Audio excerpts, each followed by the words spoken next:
ಒಂದಷ್ಟು ಜನ ಪ್ಲಾನ್ ಮಾಡಿ 5 ಹುಲಿಗಳನ್ನ ಸಾಯಿಸಿದ್ದಾರೆ. ಅವತ್ತು ನಿಜವಾಗ್ಲೂ ಏನ್ ನಡೀತು ಅನ್ನೋದನ್ನ 3D ಆನಿಮೇಷನ್ ಮುಖಾಂತರ ತಿಳ್ಕೊಳ್ಳೋಣ.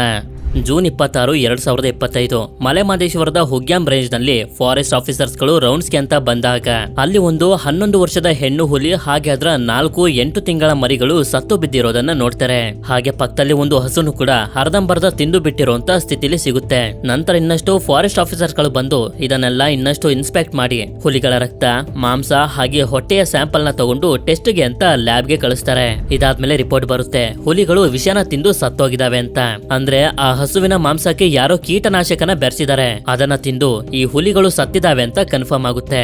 ನಂತರ ಇನ್ವೆಸ್ಟಿಗೇಷನ್ ಮಾಡ್ತಾ ಪಕ್ಕದ ಕೊಪ್ಪ ಗ್ರಾಮಕ್ಕೆ ಹೋಗಿ ಕೊನ್ನಪ್ಪ, ಮದರಾಜು ಹಾಗೆ ನಾಗರಾಜು ಅನ್ನೋ 3 ಜನರನ್ನ ಅರೆಸ್ಟ್ ಮಾಡ್ತಾರೆ. ಇದಾದ್ಮೇಲೆ ಪೊಲೀಸರು ವಿಚಾರಣೆ ಮಾಡಿದಾಗ ಇವರು ಕೂಡ ಒಪ್ಕೊಳ್ತಾರೆ, ಆಕ್ಚುಲಿ ಆ ಹುಲಿ ಮದರಾಜುವಿನ ಹಸುನ ಬೇಟೆ ಆಡಿ ಸಾಯಿಸ್ಬಿಟ್ಟಿರುತ್ತೆ.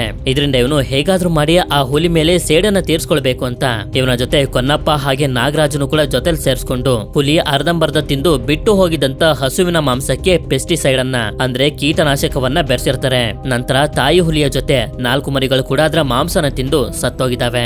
ಇದರಿಂದ ಕರ್ನಾಟಕ ಫಾರೆಸ್ಟ್ ಡಿಪಾರ್ಟ್ಮೆಂಟ್ ಅವರು ವೈಲ್ಡ್ ಲೈಫ್ ಪ್ರೊಟೆಕ್ಷನ್ ಆಕ್ಟ್ 1972 ಹಾಗೆ ಕರ್ನಾಟಕ ಫಾರೆಸ್ಟ್ ಆಕ್ಟ್ 1963 ಕೆಳಗಡೆ ಕೇಸ್ ಅನ್ನ ರಿಜಿಸ್ಟರ್ ಮಾಡಿ ಇವ್ರು 3 ಜನರನ್ನ ಜುಡಿಷಿಯಲ್ ಕಸ್ಟಡಿಗೆ ಕಳಿಸ್ತಾರೆ. ಸದ್ಯಕ್ಕೆ ಕೇಸ್ ಇನ್ನೂ ಕೂಡ ಇನ್ವೆಸ್ಟಿಗೇಷನ್ ನ ಹಂತದಲ್ಲಿದೆ.